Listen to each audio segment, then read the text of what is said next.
There is a photograph that was never published. Not because it was taken by the wrong person or at the wrong moment or because someone made a legal decision about its release, but because Ronaldo himself, when he saw it, asked quietly and without explanation that it not be used, and the photographer, who had been in the business long enough to recognize the difference between a public man protecting his image and a private man protecting something that had nothing to do with image, agreed without argument and deleted it from the folder and never mentioned it again. In the photograph, Ronaldo is sitting on the floor of a corridor in a hospital in Madrid. He is still in his training kit. His back is against the wall, and his knees are drawn up, and his face is doing something that his face almost never does in front of a camera. It is doing nothing. No performance, no construction, no version. Just a man on a floor in a corridor, with his eyes focused on a point somewhere in the middle distance that has nothing in it, and his hands resting open in his lap in the posture of a person who has put everything down, who is not holding anything, who has nothing left to hold. He looks, the photographer said later, describing the image to someone they trusted, like someone who has just been told something that has permanently rearranged the furniture of the world, and who is sitting very still while they figure out how to live in the rearranged version. His son was behind the door at the end of the corridor. His son was 7 years old, and Cristiano Ronaldo, who had spent 25 years constructing a version of himself that the world could not touch, who had built the wall so high and so thoroughly, and with such continuous and exhausting commitment that most people who knew him had stopped being able to see where the wall ended and the person began. Cristiano Ronaldo was sitting on a hospital floor in his training kit with his hands open in his lap, and the wall was nowhere to be seen. This is that story. He had not planned to be a father in the way that most people plan to be fathers, had not arrived at it through the ordinary sequence of relationship and decision and shared anticipation that the word planning usually implies, had not had the conversations and the preparation and the gradual psychological adjustment that the conventional path provides. Cristiano Ronaldo Jr. arrived in June 2010 via a surrogate whose identity Ronaldo has never disclosed and has asked the world, with a consistency and a seriousness that the world has for the most part respected, not to speculate about. And the arrival was sudden in the way that all arrivals are sudden regardless of how long you've known they were coming, the way that the fact of a person, their actual physical presence in the world, always exceeds what the preparation prepared you for. He was 25 years old. He was at the peak of what would turn out to be the first peak of a career that would produce several, each one arriving when the previous one seemed definitively concluded, each one requiring a different version of the same quality of commitment and will. He was at Real Madrid, in the middle of the most scrutinized and most argued about years of his professional life, in the city that had adopted him and the stadium that had made him its own, and the ongoing, relentless, never quite resolved process of being one of the two most famous footballers on earth in a world that had decided to frame that fact as a competition rather than an observation. He was, in other words, at exactly the moment in his life when everything external was at its most demanding, its most consuming, its most total in the claim it made on his time and his attention and his identity. And into the middle of all of that, a child arrived. His child. His son. A person who was his in the most fundamental and irreducible way that one person can belong to another, who shared his blood and would carry his name and would look up at him, had already, in the first hours, looked up at him with the unfocused, total, entirely unearned trust of a newborn who has no information yet about the world except that this face is close, and this warmth is available, and this is, for now, enough, and who required from him something that none of his other relationships had ever required, something that the training and the discipline and the version and the wall had not prepared him for, and could not prepare him for, because it was by definition outside the range of things that preparation reaches. It required him to be someone's whole world before he had finished figuring out his own. The early years were years of learning in the specific, humbling, undelegatable way that parenthood teaches, the way that has no shortcut, no protocol, no amount of resources or staff or professional support that substitutes for the basic irreducible requirement of being present, of showing up in the ordinary moments that don't have names, the bedtimes and the meal times and the sick nights and the morning moods and the particular small crises of a child's day that are enormous to the child, and require from the adult a quality of attention and patience and genuine engagement that is entirely different from the quality required by any professional challenge, however large. he was not always good at it.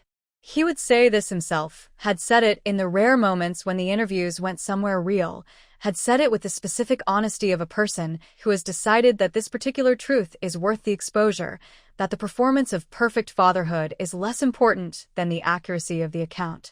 He was not always good at it because he was 25 and then 26 and then 27, because he was still in the middle of becoming the thing he was going to become, because the demands of his professional life were not hypothetical or manageable by scheduling but were total and continuous and arrived without regard for what else was happening, because he had grown up in a family that loved deeply and struggled to express that love in the language of consistent, reliable, unperforming presence, and because the language you grow up in is the language you return to under pressure regardless of how many other languages you have learned since. But he was also, and this is the part that gets less coverage because it is less dramatic and less compatible with the version that the world prefers, deeply and genuinely, and in his bones a father, in the way that some people simply are parents regardless of their preparation or their circumstances, or the particular difficulties of the particular life they're living. People for whom the child's face does something specific and irreversible to the interior architecture, who find in the relationship with their child a quality of feeling that nothing else in their life produces, that cannot be replicated by any achievement or any recognition or any amount of the world's approval. He was that kind of father. He just had to learn, over years and through specific failures and through the particular school of a child who was watching him and learning from what he saw, how to be that kind of father in the hours when the training wasn't happening and the matches weren't scheduled and there was nowhere to put the energy except into the room where his son was, which was exactly where it needed to go. Cristiano Jr., Cristianinho, as the family called him, as the world eventually called him, in the way that nicknames attach themselves to children of famous parents and become part of their public identity before the children have had any say in the matter, was from very early his father's son in ways that were both obvious and not obvious, ways that were easy to see and ways that required knowing both of them well to recognize.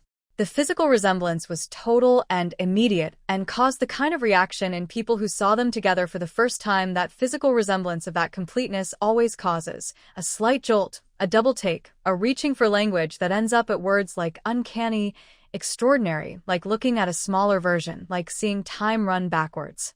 The dark eyes, the jaw, the posture, even as a small child, the posture, the particular way of inhabiting space that suggested awareness of the space and a considered relationship with it rather than the unself-conscious sprawl of most children. But what was less visible, what required more time and more proximity to see, was the emotional resemblance. The way Cristianinho, like his father, felt things at an intensity that his face was not always willing to show. The way he could be in the middle of a feeling and simultaneously performing the absence of that feeling with a fluency that was, in a 7-year-old, both impressive and slightly heartbreaking. Because a 7-year-old who has already learned to manage the distance between what he feels and what he shows has learned it from somewhere, has received it as instruction even if the instruction was never explicit, has absorbed it from the atmosphere of a particular kind of life and a particular kind of man, and a particular set of choices about what is safe to display and what needs to be held inside, away from the cameras and the audience and the version. He saw this in his son with the recognition of someone seeing their own reflection in an unexpected place, and it did something to him that the trophies had not done, that the records had not done, that the crowds had not done. It made him afraid.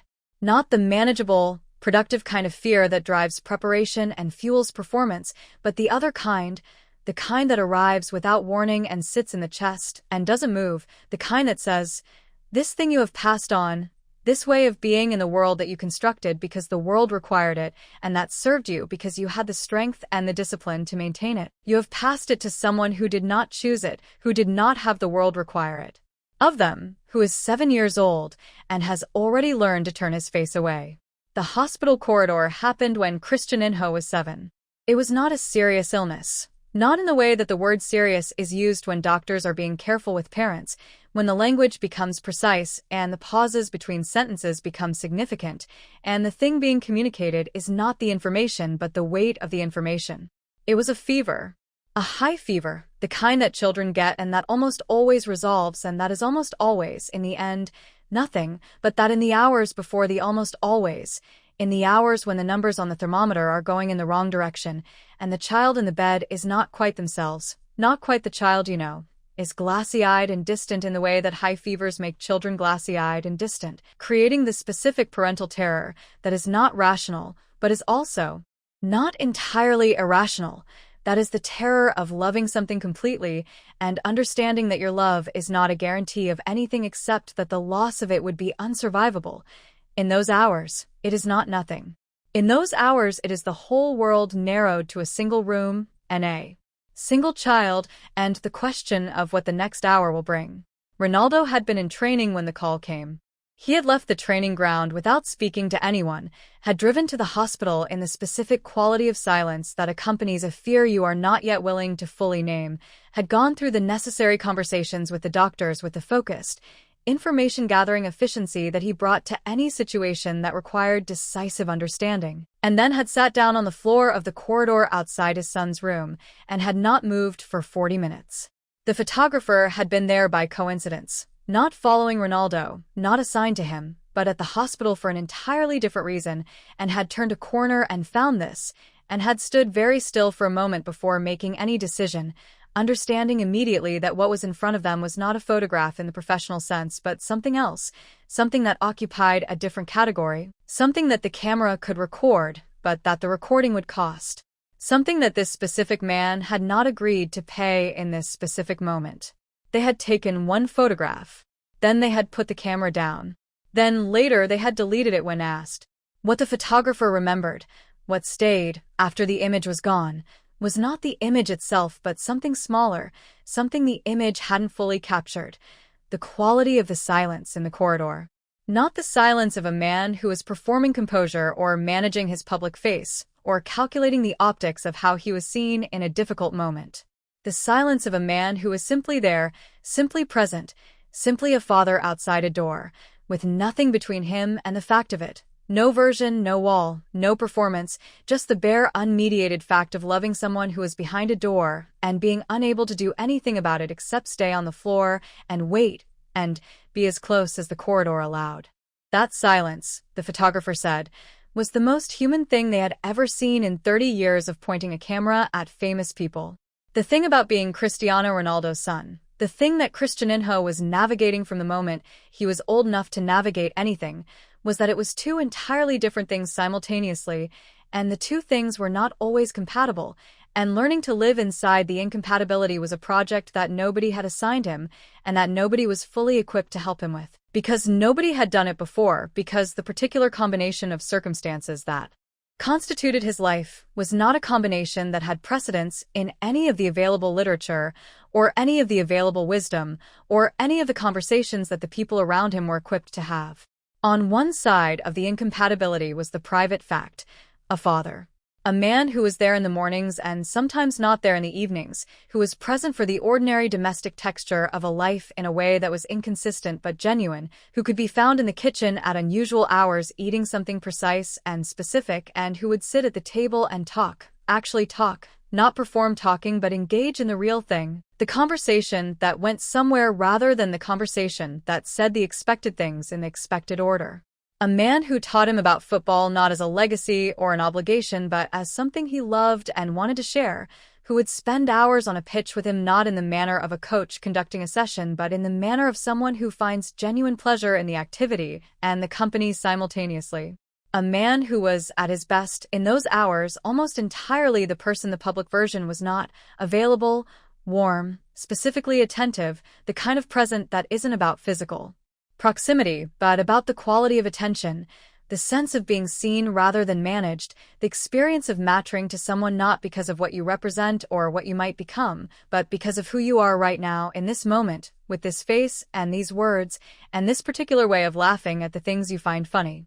And on the other side of the incompatibility was the public fact, a name. A name that was not a name in the ordinary sense, but a category, a phenomenon, a word that preceded its owner into every room and every conversation and every school corridor and every interaction with a new person, that arrived before he did and shaped the space he was walking into before he had the chance to shape it himself, that meant something to everyone he encountered, and that meaning was never neutral, was always loaded with the particular weight of expectation and projection, and the specific complicated feelings that people have about extraordinary success when they encounter it up close, when it is no longer a thing they read about but a person they are standing next to. The name made him visible in a way that had nothing to do with him, that existed independently of who he was and would have existed regardless of who he was, that would have attached to any child carrying it, and that attached to him specifically with an intensity that increased rather than diminished as he grew, as his own talent. And the talent was real, was visible, was the kind that coaches describe in the same instinctive, searching language they used about his father, reaching for words that are accurate but feel insufficient, as his own talent became something the world had opinions about before he had had the chance to form his own. He carried both of these things from very early. He carried them without complaining about them, which was itself a thing inherited. The capacity to carry weight without display. 2. Absorb difficulty, without asking for acknowledgement of the absorbing. He went to school with the name. He went to training with the name. He gave interviews by the time he was a teenager, with the poise of someone who had been watching interviews his whole life and had learned, through observation rather than instruction, how to occupy a camera without being consumed by it, how to answer questions about his father and his future, and the comparison that was already being made, the comparison, always the comparison, the world's need to know whether the son would become the father, whether the talent would reproduce, whether the story would repeat, how to answer all of those questions without giving anything away that he hadn't decided to give, which was, recognizably, his father's skill, transferred without either of them quite noticing the transfer. Ronaldo noticed. He noticed it with the specific pride and the specific grief that parents feel when they see themselves in their children. The pride of recognition, of continuity, of the thing you valued in yourself living on in someone else, and underneath it, simultaneous and inseparable, the grief of understanding exactly what that thing cost, of knowing the price from the inside, of having paid it for 30 years and recognizing it now in the posture and the face and the management of the child across the table, and wanting, with a ferocity that surprised him, that arrived without warning in the middle of ordinary moments and made it difficult to breathe, wanting desperately for the cost to be different for him, for the bill to be smaller, for the boy to find some way of having the gift without paying the full amount. He didn't know how to want that without also wanting the gift to be less, which was not something he could want at all, which was the trap that parenthood had set for him and that he walked into every time he sat across from his son and saw himself looking back. The conversation happened on a Tuesday afternoon in Riyadh, in the third year of the Saudi chapter, in the specific context of an ordinary day that had no particular significance in advance, but that became significant in the way that certain ordinary days do, through the accident of a conversation that goes somewhere neither person planned for it to go, that opens a door that was always there, but that had not previously been opened by anyone willing to walk through it. Cristiano was 16. He had been living between Portugal and Saudi Arabia and the various locations that his father's career continued to generate, in the specific geography of a footballer's family that is not quite based anywhere and is therefore based everywhere in a way that produces in children either remarkable adaptability or a particular kind of rootlessness or, most commonly both simultaneously, the capacity to make a life almost anywhere combined with the inability to feel entirely at home in any of the places the almost anywhere contains. He was serious in the way of teenagers who have had to be serious, who have encountered enough complexity early enough that the ordinary distractions of adolescence have never quite had the purchase they have on people for whom the world has been simpler and slower and more forgiving. He was funny in the way of people for whom humor is a management tool as much as an expression, the humor that deflects before things get too close, that creates a kind of safe distance between the person and the situation while appearing to engage with it directly. He was, watching him, almost painfully recognizable. The conversation started with football, as their conversations usually did, because football was the language they shared most fluently, the territory where the communication was cleanest and the words arrived most naturally, where the father and the son had the most obvious common ground and the fewest places for the conversation to get stuck. They were talking about a training session about something specific that Cristiano had done that his coach had said something about, and the conversation was easy and particular in the way of conversations between people who share a deep technical knowledge of a subject, where the detail is the pleasure and the specificity is the closeness. And then Cristiano said something that was casual in its delivery and was not casual at all in its content. Said it the way things get said when they have been held for a long time and have found, in the relative ease of a familiar conversation, a small gap to pass through. He said, "Do you ever wish you'd done it differently? Any of it?" He was not looking at his father when he said it. He was looking at the table, at his hands, at the specific neutral middle distance that people look at when they are asking something they have prepared themselves not to need an answer to, who have framed the question as hypothetical, so that whatever comes back can be received, without the specific vulnerability of having needed it.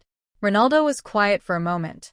Not the managed quiet of a person constructing a response. Not the pause before the version, the beat before the performance. The genuine quiet of a person who has been asked something real and is doing the real work of finding a real answer, which is a different kind of silence, recognizably different to anyone paying close enough attention, and Cristiano was paying exactly that close attention, was sitting very still with his eyes on the table, waiting. "Yes," Ronaldo said. Just that. Just the one word, unelaborated, offered into the space between them without the cushioning of context or the softening of qualification. The most honest possible answer to the most honest possible question, delivered in the specific register of a man who has decided in this moment with this person that the version is not what's required. Cristiano looked up. "What would you have done differently?" he said.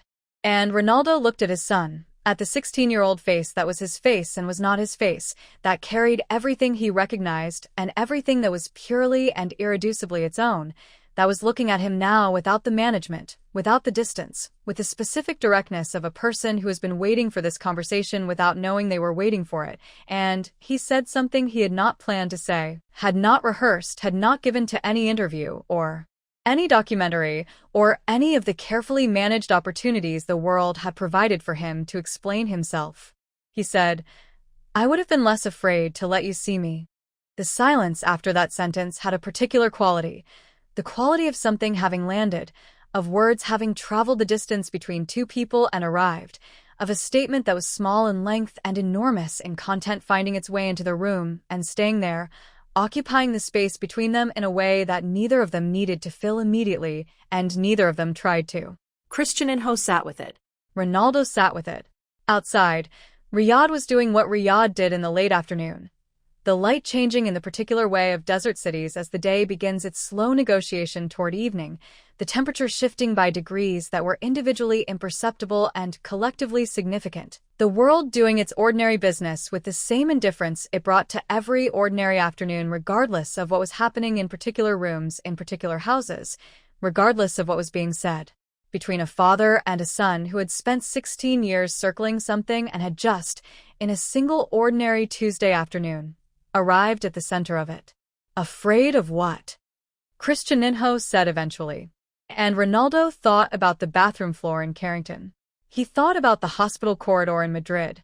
He thought about 30 years of early mornings on empty pitches in the particular silence that wasn't peace, but was the closest available substitute. He thought about his father's hand on his shoulder and the specific weight of it, and the way that weight had never been replicated by anything else he had ever found in the world, not by any trophy or any crowd or any record, or any of the things he had spent his life collecting in the unconscious hope that enough of them together might come close. He thought about the photograph that had been deleted, the man on the floor with his hands open, the wall nowhere to be seen. He thought about this boy across the table who had his eyes and his jaw and his posture and his capacity for feeling things deeply and managing them visibly, and who was 16 years old and had already learned the management, had already absorbed the instruction that was never spoken but was always present, had already understood that the face you show the world is different from the face you show at home, and had drawn the boundary between those two faces in a location that was perhaps, and this was the thought that made it difficult to breathe, perhaps further inside than it needed to be, perhaps further inside than was good for him, perhaps further inside than Ronaldo, if he had understood earlier what he understood now, would have allowed. "Afraid of you seeing that I didn't always know what I was doing," Ronaldo said. "Afraid of you seeing that I got things wrong. Afraid that if you saw the parts that weren't certain, the parts that were scared or confused or just tired, you would think less of what you saw on the pitch. Less of what I was telling you to work toward." He paused. "I thought if you saw the whole thing, you might not believe in the part one needed you to believe in." Cristiano was very still. "The football part," he said. Yes. I always believed in that. I know. I didn't need the other part to be perfect, Cristiano said. I didn't need you to be perfect. I just needed you to be there. And these words, in this order, from this person across this table on this ordinary Tuesday afternoon, did something to Ronaldo that the trophies had never done, that the records had never done, that the crowds and the cameras and the awards and the 30 years of the world's sustained and overwhelming attention had never done. It did the thing that only the truth can do, when it arrives from a direction you weren't defending, when it gets through the wall not by breaking it but by finding the door that was always there and simply opening it. He sat with it. He didn't say anything for a while. Then he said, I know that now. Did you know it then? No, Ronaldo said. I think I thought that being there meant being the version. Being the person you could look at and use as the evidence that the thing was possible, that the work paid off, that the discipline was worth it, that if you wanted something enough and worked hard enough, nothing could stop you. He paused. I thought that was what a father gave a son. It was part of it, Cristiano said carefully. It just wasn't all of it. What was the other part? And Cristiano, who was 16 and had his father's eyes and had already learned more about the management of feeling than any 16-year-old should probably need to know, looked at his father across the table and said, letting me see that it was hard. Letting me know that it was okay for it to be hard, that it was allowed to be hard and still be worth doing. Ronaldo thought about his own father for the rest of that evening. He thought about Dennis in the way he often thought about him, not as a memory, exactly, but as a presence, a conversation partner whose side of the conversation was silent, but whose voice he had been constructing and maintaining in his head for 20 years with a fidelity that said everything about how much the original had mattered. He thought about what Dennis would have made of this Tuesday afternoon.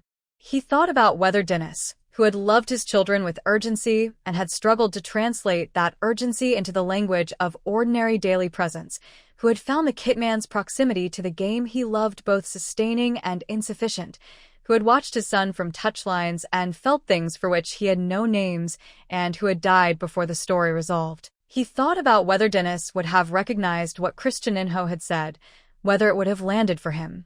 2. Whether somewhere in the specific weight of his father's hand on his shoulder and the specific quality of the silence between them in the hospital waiting rooms and the specific way that Dennis had never quite been able to say the thing directly but had always been trying to say it through the secondary language of presence and proximity and the weight of a hand, whether all of that had been, in its own inadequate and genuine way, the same attempt. He thought it probably had been. He thought that some things got passed down not as achievements but as attempts, not as conclusions, but as the ongoing trying toward a conclusion that remained stubbornly out of reach, and that what you gave your children was not the arrival but the direction, not the answer but the quality of the asking, and that this, imperfect, incomplete, perpetually unfinished, was perhaps closer to what love actually consisted of than the version that the world wanted, the version that had clean edges and clear resolutions and a narrative shape that made sense from the outside. He called his mother that evening. It was late in Madeira, but she answered on the second ring, because she always answered on the second ring regardless of the hour, because mothers of a certain generation and a certain devotion have a relationship with their children's calls that exists outside normal considerations of time and convenience, that overrides the reasonable preference for sleep in favor of the unreasonable but entirely genuine availability that is one of the forms love takes when it has been maintained at close quarters for long enough. He talked to her for 40 minutes. He told her about the conversation with Cristiano, or as much of it as translated into the kind of conversation he knew how to have with his mother, which was not quite the whole thing but was more than he usually gave, more than the managed check-ins and the reassuring updates that were the usual texture of their calls. He told her he had been thinking about his father. She was quiet in the way she was always quiet when he brought up his father, the particular quality of quiet that contained everything she had never been able to say about that loss because saying it would have required opening something that she had learned over 20 years to keep carefully closed for the purposes of functioning. He would be so proud, she said eventually. I know, Ronaldo said. Not of the football, she said. He was quiet. Of who you're becoming, she said. Of the father you're becoming. He would have wanted that for you. More than anything else. More than all the rest of it. He sat with that for a long time after the call ended. He sat in the particular silence of a room in Riyadh at midnight, with the city outside the window, and the house quiet around him, and his son asleep down the hall, and he thought about all the versions of himself he had constructed and maintained and presented to the world, and about the one he had never quite managed to present to the person who needed it most, and about whether it was too late to do that, and about the Tuesday afternoon conversation that suggested, with the specific authority of a truth delivered by the exact right person at the exact right moment, that it was not. It was not too late. He was certain of this in a way that he was rarely certain of things that mattered as much, in the way that you are certain of certain things only when you have heard them spoken out loud by someone who has no reason to tell you anything except the truth, and whose truth lands differently from any version you have constructed yourself precisely, because it arrives from outside you, from the other side of the wall, from a person who has been on the receiving end of the choices, and is telling you, calmly and directly, and without cruelty, what the receiving end felt like. Not too late. He went to bed. He set no alarm because he was not training in the morning, because the morning was going to be different from the usual mornings, because he had decided, in the way that decisions sometimes make themselves rather than being consciously constructed, that tomorrow he was going to be home, in the domestic sense of the word, in the sense that had nothing to do with geography and everything to do with quality of attention, and that the being home was going to start before Cristiano woke up, and was going to still be happening when he went to bed, and that the work of it was not going to look like any work the world had ever given him credit for, but was going to require, perhaps, more of the genuine thing than anything else he had ever done. He slept without difficulty. This was unusual. The morning was ordinary in every external feature and completely extraordinary in the texture of how he moved through it. He was in the kitchen when Cristiano came downstairs, which was not unusual. Ronaldo was frequently in the kitchen at unusual hours. What was unusual was the quality of his presence there, the way he was not in the kitchen in transit, was not moving through it toward the next thing, was not filling it with the specific energy of a man who is always about to be somewhere else, who is physically present but is already, in some important internal sense, at the next session or the next match or the next item on the schedule that runs. For a person with his kind of career, essentially without interruption from the beginning of the season to the end, he was just there. Making breakfast. Actual breakfast, not the precise nutritional protocol, not the specific combinations of things that his dietary regime required, but the kind of breakfast that is made for someone else, that is made in the register of hospitality rather than the register of performance optimization, with the particular domestic warmth of making something because someone you love is about to need it, and you are in a position to provide it. Cristiano came in and stopped and read the room in the quick and accurate way that children of complex households learn to read rooms, and what he read was not the usual thing, not the version, not the energy that was always partly somewhere else, and something shifted in his face that was small and significant, the shift of a person receiving something they had wanted without knowing they were waiting for it, the slight softening that happens when a tension you have been maintaining for a long time is no longer required. He sat down. He said nothing about the previous evening. Ronaldo said nothing about it either. They ate breakfast in the kind of comfortable silence that is not an absence of communication but a form of it, the silence of two people who have said something important and are now doing the thing that comes after the saying, which is simply the ordinary continuation of being in each other's company, and finding that the company is easier than it was, is lighter, is a different quality of thing than it was before, whatever shifted had shifted. After breakfast, Ronaldo asked, in the tone of someone making a suggestion rather than a plan, whether he wanted to go to the pitch for a while. Not for training, not in the formal sense, not with cones and drills and the equipment of structured preparation. Just to play. The way they had played when Cristiano was small, before it became about development, and before the world's interest in the development made it about something else in addition, before the name that was both of their names had weighed enough to change the nature of an hour on a pitch between a father and a son. Cristiano said yes.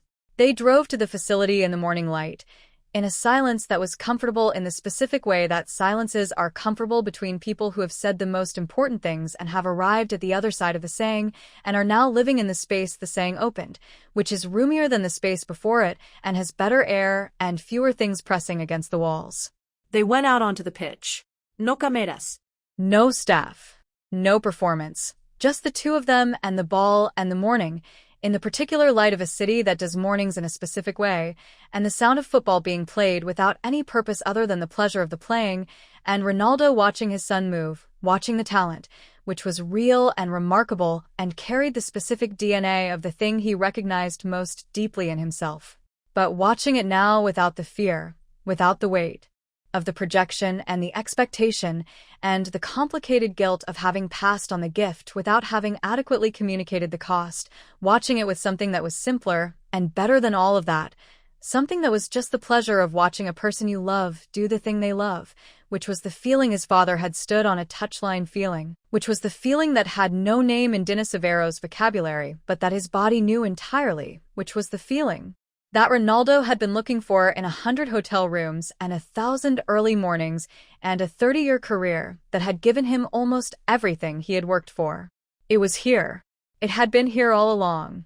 It was in the way Cristiano moved with the ball, and the way he turned and looked back at his father, and the way the morning light fell across the pitch, and the way the city continued its ordinary business beyond the walls, and the way the silence between them was full rather than empty, occupied by something that didn't need words because it existed at a level that words approach but don't quite reach, the level where the most important things live, the level that parenthood operates at when it is going right, when the person across from you is both the person you made and the person they have made themselves, and you can see both of those things simultaneously and hold both of them and find both of them extraordinary. He thought about his father. He thought, this is what you felt. He thought, I understand it now. He thought, I'm sorry it took so long. The years that followed the Tuesday afternoon conversation were not perfect years. They were not the years in which everything was resolved and all the distances were closed and the complicated inheritance of being this particular son of this particular father was somehow transformed into something uncomplicated, something that moved in one direction, something without the ambivalence and the difficulty and the ongoing negotiation that is the actual texture of real relationships between real people who have histories and futures and the whole messy, unresolvable middle of being alive to navigate together. Cristiano's career developed in ways that were watched more closely than any young player's career had probably ever been watched, with a quality of scrutiny that had nothing to do with him and everything to do with the name. That was the price of the name in its most visible and most relentless form. Every session analyzed, every match dissected, every comparison made with an eagerness that the boy had to learn to neither feed nor be consumed by, that he had to find a way to carry the way. His father had learned to carry it, which was with difficulty and discipline, and the specific kind of resilience that is not the absence of sensitivity but its management, not the not feeling but the choosing what to do with the feeling. And Ronaldo was there for more of it than he had been before. Not all of it. The career continued to make its demands. The schedule continued to be what the schedule was. The professional life of a man at his level had not become simple simply because a conversation on a Tuesday afternoon had shifted something fundamental in how he understood what mattered. But more of it. More of the ordinary moments. More of the mornings without agendas and the evenings that were just evenings, without the sense of being in transit, of being somewhere between the last thing and the next thing, of the present moment being a corridor rather than a destination. He was learning, at an age when most people assume that the fundamental patterns of a life are too established to shift, are too deeply grooved to be redirected. He was learning a different relationship to the present moment, to the room he was actually in rather than the next room, to the conversation happening rather than the version he needed to be delivering.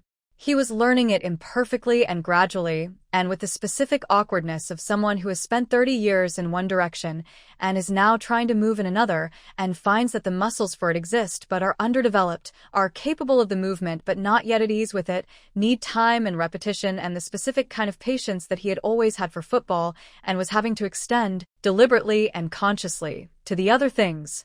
Cristiano watched this and said nothing about watching it, which was his father's way of handling things that mattered, and which Ronaldo recognized and did not try to change, but which he tried, on the Tuesday afternoons that had become, irregularly but consistently, the time they reserved for the conversations that went somewhere real, to gently and without pressure, and without making it a performance of openness, to make a little unnecessary. You can say what you see, Ronaldo told him. In one of those afternoons, the second or third one, when they had established enough of a pattern that the pattern itself was communicating something, was saying, this is what we do now, this is something we do now. I want to know what you see. Cristiano thought about this for a moment. I see you trying, he said. That's what I see. Is that enough? Another pause. It's more than enough, Cristiano said. It's actually everything. The photograph that was never published remained undeleted in one place only. Not in any digital archive, not in any file on any device, not in any form that could be transmitted or reproduced or shared. It lived only in the memory of the photographer who had taken it and then, at the request of a man sitting on a hospital floor, had chosen not to use it, lived there in the particular way that certain images live in the memory of people who work with images, with a clarity and a persistence that reproduced versions tend to lack, that seems to increase rather than diminish with time, that is present in the mind with more fidelity than many things that were documented and preserved. The photographer thought about it sometimes. Not often. They had a life that was full of images, and most of them competed for space, and the competition was not unfair, was just the ordinary operation of a mind that receives more than it can hold and makes choices about what to keep in the foreground. But sometimes, in the specific circumstances that tend to surface specific things, seeing a parent sitting outside a school, waiting, with the particular patient helplessness of waiting for a child, or watching someone read news on a phone that is clearly not good news, or passing a hospital at night and seeing the lit windows and thinking about what they might contain. In those moments the photograph came back. The corridor, the training kit, the hands open in the lap, the man who was not performing anything, the most human thing they had ever seen. They had asked recently whether they could write about it, not publish the image which was gone, but write about the moment, describe what they had seen, give it some form that existed in the world rather than only in their memory. They had asked through the appropriate channels, through the layers of management and representation that surrounded Ronaldo's life at every point and that existed to handle exactly these kinds of requests, and the answer had come back, as these answers often did, not as a yes or a no but as a question. What would you say about it? They had thought about this for a long time. Then they had written back. I would say that the most powerful thing I have ever seen a famous person do was nothing. Was simply sit on a floor and be afraid and not try to manage it. I would say that this was more impressive than anything I ever saw him do on a pitch. I would say that I think his son, if he knew about it, would agree. The answer, when it came, was a single word. Yes. There is another photograph. This one was published. This one exists in the world in all the forms that widely shared images exist in archives and on websites, and in the collections of people who follow football or fame, or the specific intersection of those two things that constitutes a certain kind of modern celebrity. It was taken on a pitch, in Riyadh, on what appears to be an ordinary morning. The light has the quality of early hours, of a sun that is not yet committed to the day, and the stadium is empty in every direction, no staff, no coaches, no cameras except the one that took this photograph, which was taken by someone at a distance with a long lens, who was not supposed to be there, and who published what they saw without understanding its full significance, and perhaps without needing to, because what the photograph showed was legible without context, was complete in itself, was the kind of image that tells you everything you need to know about the moment it contains. A man and a boy on a pitch. The man is older than he appears in the archive images, has the weight of years in his posture in a way that is not decline but accumulation, the specific gravity of someone who has put a great deal into the world, and is beginning to understand what that putting in has cost and what it has made possible. The boy is 16, perhaps, or close to it, tall, precise in his movement, with the quality of control that belongs to someone who has spent years in a specific relationship with a ball, and whose body has absorbed the language of that relationship at a level below conscious thought. They are playing, not training. The photograph is clear about this distinction, captures it in the body language of both of them, in the absence of the focused, forward-directed energy of a session in progress, and the presence instead of something looser and more mutual, something that is conversation in the medium of movement rather than preparation for anything outside itself. The man is watching the boy, not with the evaluating attention of a coach or the projecting attention of a parent managing their hopes through their child's performance, but with something simpler and more foundational than either, with the attention of someone who is simply glad to be watching, who is here rather than somewhere else, who has chosen this specific present moment over any number of alternatives and is present in it with a quality of attention that the photograph, despite being a still image, somehow conveys. The boy, at the moment the photograph was taken, is laughing at something. The man's face, a half-second later, has caught the laughter. They are both laughing. The stadium is empty. The morning is early. Nobody is watching except the photographer who is not supposed to be there, and the photograph that resulted was published with a caption that said something about football and training and the next generation of a famous family, and all of those things were technically accurate, and all of them were beside the point. The point was the laughter. The point was the empty stadium and the early light and the two people on the pitch who were, in this moment, no more and no less than what they were, a father and a son doing. The thing that fathers and sons do when they are lucky and when they have found their way to each other through whatever distances and difficulties and careful walls and Tuesday afternoon conversations the finding required. Being there. Just being there. Together, in the morning, on the pitch, with the ball and the laughter and the light coming up over the empty stands and the city waking beyond the walls, and the day ahead of them, and the days after that, and all the ordinary, extraordinary time that remained. He never did find a clean answer to the question his father's absence kept asking. But he found something else, something that the question had been pointing toward all along, without him quite understanding the direction. He found that the asking itself, when shared, when spoken rather than managed, when offered to another person rather than held alone in the silence of a hotel room at midnight, was not a wound but a bridge.